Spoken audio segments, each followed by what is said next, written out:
Hello everyone, my name's Bobby and I'm going to provide you a brief synopsis on my research paper. So I chose to do my research paper on Bennett's model, otherwise known as the Developmental Model of Intercultural Sensitivity, or DMIS. Bennett's model is basically broken down into 6 different states of being. The first state of being is denial. And in this state, we actually outright deny or ignore the strengths of other cultures, basically in an effort to give no validity to them. As you may have heard, the greatest form of disrespect is to ignore someone's view outright. The second state of Bennett's model is the defensive state. I'm sure all of you have witnessed a lot of people in this state on social media when they're discussing overarching issues of difference in politics, economics, religion, race.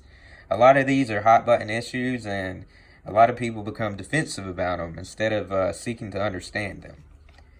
And the third state of Bennett's model is called minimization. In this state, we actually seek to hide or minimize the viewpoints outside of our own. A great example of this would be downplaying an issue of another minority group simply because we don't understand it. I think that's something you see a lot of today. You see more so people trying to combat minority views more so than support them. And the fourth state is called acceptance.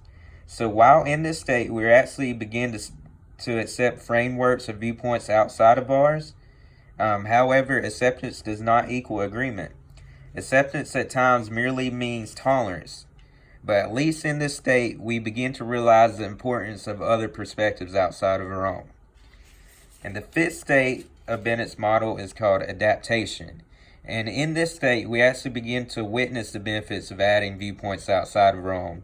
This is when corporations restructure certain incentives and things like that around intercultural communication.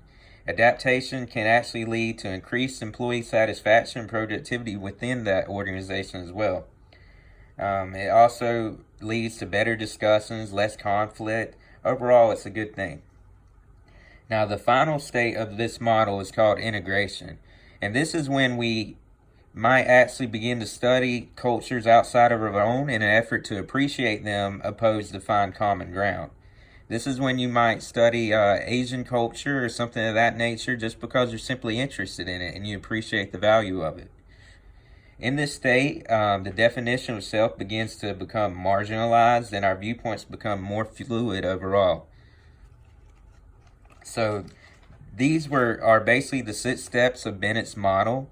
The reason I chose this topic was basically because of my personal interest in psychology and self-awareness. It's my belief that the first step to any sort of positive change is through awareness of self. I believe a lot of our fallacies are unbeknownst to us a lot of the time, and it's my hope through this research that it allows us to begin to look inward opposed to outward when it comes to improving intercultural relationships. So I hope you enjoy my paper and have a great day.